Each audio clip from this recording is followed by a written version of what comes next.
அடுத்து நமது மக்களவைன்னு எடுத்துக்கிட்டோம்னா அது வந்து மொத்தம் 39 நாடாளுமன்ற உறுப்பினர்கள் வந்து மக்களவையில் நம்ம மாநிலத்திலேருந்து போகிறாங்க. மொத்த தொகுதிகள் அப்படின்னு எடுத்துக்கிட்டோம்னா 543 தொகுதிகள் வந்து இருக்குது. அடுத்து நம்ம பார்க்க போகிறது மக்களவையில் வந்து தேர்ந்தெடுக்கப்படுற அந்த பிரதிநிதிகள் யார் அப்படின்னு பார்த்தோம்னா நம்ம மக்கள் ஓட்டு போட்டு அனுப்புகிற சட்டப்பேரவை உறுப்பினர்கள் அல்லது எம்எல்ஏ அப்படின்னு சொல்லலாம். இப்போ தனி தொகுதின்னு ஒன்று கொண்டு வர்றாங்கன்னா அது யாரை சொல்கிறோம் அப்படின்னா பட்டியல் மற்றும் பழங்குடியினருக்காகவே கொண்டு வரப்பட்டது தான் மேக்சிமம் வந்து தனி தொகுதி. அடுத்து தொகுதி வரையறை சட்டங்கள் அப்படின்னு ஒரு 4 சட்டம் இருக்குது. இது எதுக்கு கொண்டு வந்தாங்கன்னா எல்லா தொகுதிகள்லேயும் ஒரே மாதிரி இருக்காது. ஒவ்வொரு தொகுதிகள் வந்து ரூரல் ஏரியாவாக இருக்கும், ஒன்று வந்து அர்பனாக இருக்கும். ஒரு தொகுதிகளிலேருந்து மக்கள் வந்து ஒரு சிறுபான்மையினர் மக்கள் அதிகமாக இருக்கலாம், ஒரு சில தொகுதிகளில் வந்து கம்மியாக இருக்கலாம். ஸோ அந்த தொகுதியை வந்து வரையறை பண்ணுற சட்டம் தான் தொகுதி வரையறை சட்டம் அப்படின்னு சொல்கிறோம். இது வந்து 4ஆக இருக்குது. முதல் வரையறை ஆணைய சட்டம் வந்து 1952 வந்து கொண்டு வந்திருக்காங்க. அடுத்து 2வது வரையறை ஆணைய சட்டம் வந்து 1963 கொண்டு வந்திருக்காங்க. 3ஆம் வரையறை ஆணைய சட்டம் வந்து 1973 கொண்டு வந்திருக்காங்க. 4ஆம் வரையறை ஆணைய சட்டம் வந்து 2002 கொண்டு வந்திருக்காங்க. இந்த புக்கில் ஒரு கேள்வியும் கேட்டிருந்தாங்க. எந்த சட்டத்திருத்தம் மூலமாக வாக்களிக்கும் வயது வந்து 21லேருந்து 18ஆக குறைச்சாங்க அப்படின்னு பார்த்தோம்னா 61வது அரசியலமைப்பு சட்டத்திருத்தம் மூலமாக 1988 தான் வந்து வாக்களிக்கிற வயது வந்து 21லேருந்து 18ஆக குறைச்சிட்டாங்க. வேட்பாளர்களுக்கு வந்து போட்டியிட தகுதியான வயது வந்து 25, வாக்காளர்கள் வந்து வாக்களிக்கிற வயது வந்து 18.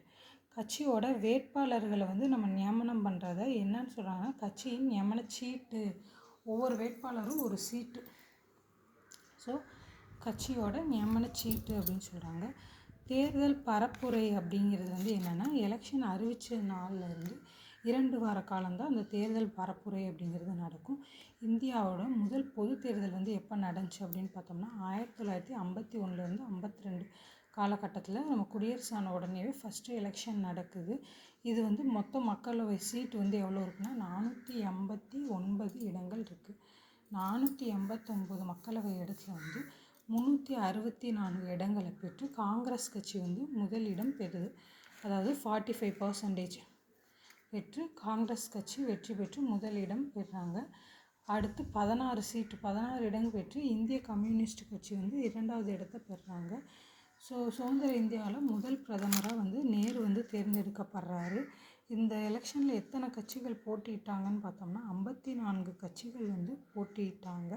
இந்த தேர்தல் மட்டும் கிட்டத்தட்ட 4 மாதம் நடந்தது அப்படின்னு சொல்கிறாங்க. அதாவது அக்டோபர் 25, 1951லேருந்து பிப்ரவரி 21, 1952 வரைக்குமே நடந்தது அப்படின்னு சொல்கிறாங்க. இதில் வந்து அப்போ வந்து எலெக்ஷன் டைமில் வந்து 26 இந்திய மாநிலங்களில் மொத்தம் 401 தொகுதிகள் வந்து இருந்தது. அந்த 401 தொகுதிகள்லேயும் வந்து என்ன ஆகுது அப்படின்னா எலெக்ஷன் ஆனது நடக்குது. அடுத்து நம்ம இந்திய தேர்தல் ஆணையம் வந்து என்னன்னு பார்க்கலாம். இந்திய தேர்தல் ஆணையத்தை வந்து நம்ம என்னன்னு சொல்கிறோன்னா நிர்வச்சான் சதன் அப்படின்னு சொல்கிறாங்க. இதில் வந்து ஒரு தலைமை தேர்தல் ஆணையர் இருக்கார். அடுத்து 2 தேர்தல் ஆணையாளர்கள் தலைமை கொடுத்து அவங்களுக்கு ஹெல்ப் பண்ண 2 தேர்தல் ஆணையாளர் இருக்காங்க. அவங்கள நியமனம் பண்ணுறது வந்து யார் அப்படின்னு பார்த்தோம்னா குடியரசுத் தலைவர். அவங்களோட பதவிக்காலம் வந்து என்ன அப்படின்னு பார்த்தோம்னா 6 வருடம் 65 வயது வரை அவங்களுக்கு. பதவி நீக்கிறதுக்கான உரிமை வந்து யார்கிட்ட இருக்குன்னா தலைமை தேர்தல் ஆணையாளர்கிட்ட இருக்குது. அவங்கள நீக்கலான்னு பரிந்துரை செய்கிற அந்த இது வந்து பிற தேர்தல் ஆணையர்களுக்கு இருக்குது. அடுத்து உச்சநீதிமன்றம் வந்து 2013 ஜூலை 11 வந்து ஒரு தீர்ப்பு கொடுக்குறாங்க. என்ன அப்படின்னு பார்த்தோம்னா சிறையிலேயோ அல்லது காவல்துறை விசாரணையில் இருக்கிற ஒரு நபரானவர் சட்டமன்றத்துலேயோ இல்லை நாடாளுமன்ற தேர்தலையும் போட்டியிடுறதுக்கு தடை விதிக்குது. போட்டியிட முடியாது. அதே நேரத்தில் அதுக்கு ஒரு நாள் முன்னாடி ஒரு தீர்ப்பு கொடுக்குறாங்க 2013 அதே ஜூலை 11 வந்து என்ன சொல்கிறாங்கன்னா இந்த மாதிரி சிறையிலையும் விசாரணையில் இருக்கவங்க போட்டியிடக்கூடாது அப்படின்னு. அடுத்து ஒருத்தங்க பதவியிலே இருக்கிறாங்க அப்படின்னா அவங்களுடைய குற்றம் நிரூபிக்கப்பட்டால் அவங்கள வந்து அந்த பதவியிலேருந்து தூக்கிடுறது. அது வந்து அதுக்கு நாள் வந்து ஒரு உண்டான தீர்ப்பில் வந்து சொல்லியிருப்பாங்க 2013 ஜூலை 10. ஸோ இந்த தீர்ப்பை மீறி நம்ம ஒரு வேளை போய் பதவி நீக்கம் பண்ணுறாங்க அப்படிங்கிறதுக்காக மேல்முறையீடு பண்ணோம்னா உயர்நீதிமன்றத்தில் மேல்முறையீடுக்கு 3 மாத கால அவகாசம் வந்து சட்டப்படி இருக்குது.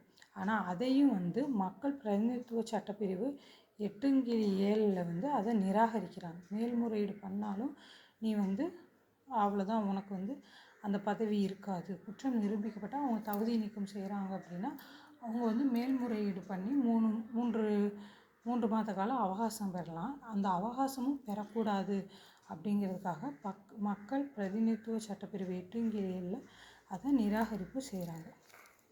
அடுத்து வாக்குச்சாவடி தலைமை அலுவலரையும் வாக்குப்பதிவு அலுவலரையும் மாவட்ட தேர்தல் அதிகாரி தான் நியமனம் செய்கிறாங்க.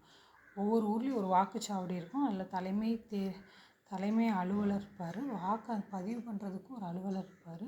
இவங்களை எல்லாத்தையும் மாவட்ட தேர்தல் அதிகாரி தான் நியமிக்க பண்ணுறாங்க. ஆனால் ஒன்றியத்தில் வந்து எப்படி அப்படின்னு பார்த்தோம்னா தேர்தல் நடத்துகிற அலுவலரே வந்து ஆளுகளை இது பண்ணிடுறாங்க. அடுத்து இந்த தேர்தலில் வந்து நிறைய சீர்திருத்தம் பண்ணுறதுக்காக நிறைய குழுக்கள் வந்துச்சு. அது மாதிரியான குழுக்கள் வந்து மொத்தம் எத்தனைன்னா ஒரு 9 குழுக்கள் இருந்தன. அது வந்து என்ன அப்படின்னு பார்த்தோம்னா தார்குந்த் குழு 1974, தினேஷ் கோஸ்வாமி குழு 1990, ஓரா குழு 1993, இந்திரஜித் குப்தா குழு 1998, இந்திய சட்ட ஆணையத்தின் அறிக்கை 1999, வெங்கட செல்லையா தேசிய ஆணையம் வந்து 2002. அடுத்து இந்திய தேர்தல் ஆணையத்தோட அறிக்கை அப்படின்னா 2004. அடுத்து வீரப்ப மொய்லி ஆணையம் அப்படின்னு ஒன்று கொண்டு வந்தாங்க 2007. அடுத்து டங்கா குழு வந்து 2010. ஸோ அடுத்து வந்து என்ன அப்படின்னா 1989 வந்து ஃபஸ்ட்டு இந்த வாக்குப்பதிவு இயந்திரம். அதுக்கு முன்னாடி வந்து எல்லாம் கையில் வந்து எழுதி போடுற சீட்டுக்குழு இந்த மாதிரி இருந்தது. 89 தான் வாக்குப்பதிவு இயந்திரமும் கொண்டு வர்றாங்க. ஒரு தேர்தலில் ஏதாவது பிரச்சனை அப்படின்னா அந்த தேர்தலை ஒத்தி வைக்கிற முறையும் 1989 கொண்டு வர்றாங்க. அடுத்து தேர்தல் நடக்கிறதுக்கு எலெக்ஷன் இப்போ நடக்க போகுது அப்படின்னா அதுக்கு 48 மணி நேரத்துக்கு முன்னாடியே வந்து மதுபான கடைகள் எல்லாமே வந்து தடை மூட சொல்லிடுறாங்க. மதுபானம் விற்கவோ வாங்கவோ தடை விதிக்கப்படுது.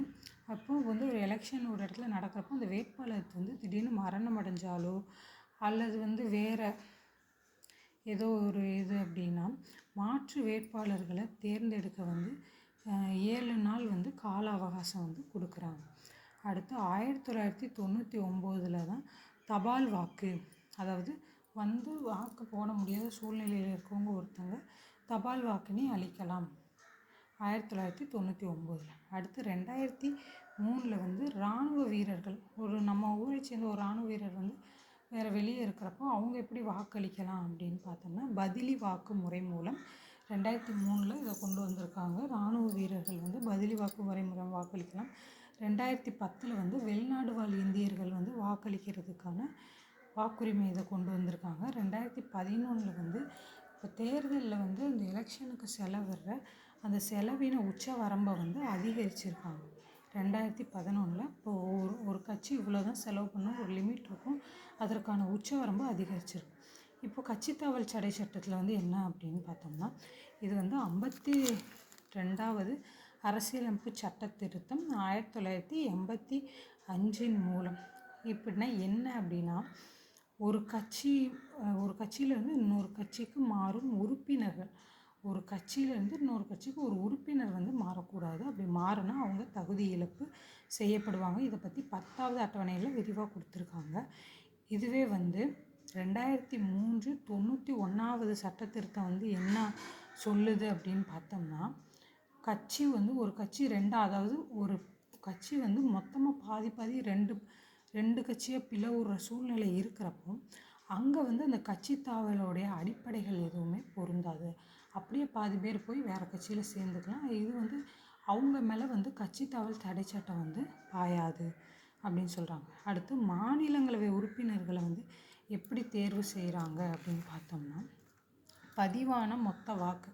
மாநிலங்களவை உறுப்பினர்களை யார் தேர்வு செய்வானா, சட்டமன்ற உறுப்பினர்கள். ஸோ அவங்க வந்து மொத்த வாக்கு, பதிவான மொத்த வாக்கு டிவைடட் பை எத்தனை உறுப்பினர்கள், அதாவது தேர்ந்தெடுக்கப்பட வேண்டிய மொத்த வேட்பாளர்கள் +1, அப்புறம் ஹோல் +1. ஓகே. அடுத்து 1961 பிரிவு 49 ஓவின் படி ஒரு வாக்காளர் வந்து தனது வாக்காளர் வரிசை எண் எப்போன்னா 1961 படி பிரிவு 49 வந்து இப்போ வந்து நான் ஓட்டு போட போகிறேன். என்னோடய வாக்காளர் வரிசை எண்ணை வந்து 17Aங்கிற படிவத்தில் பதிவு செஞ்சதுக்கப்புறம் நான் வந்து எதிர்மறை வாக்களிக்கலாம். யாருக்குமே ஓட்டு போடாமல் போகலாம். அதுதான் எதிர்மறை வாக்களிக்கிற. பதிவு செஞ்சிட்டாலே கண்டிப்பாக ஓட்டு போடணும்னு அவசியம் இல்லை. அதாவது யாரும் எனக்கு விருப்பம் இல்லை அப்படிங்கிற எதிர்மறை வாக்கை அளிக்கலாம் அப்படிங்கிறது 1961 பிரிவு 49 சொல்லுது. இதுதான் பிற்காலத்தில் வந்து நோட்டாவாக மாறுச்சு. அந்த எதிர்மறை வாக்கு, அதாவது நெகட்டிவ் ஓட்டிங் தான் பிற்காலத்தில் நோட்டா அப்படின்னு கொண்டு வந்தாங்க. 1975 வந்து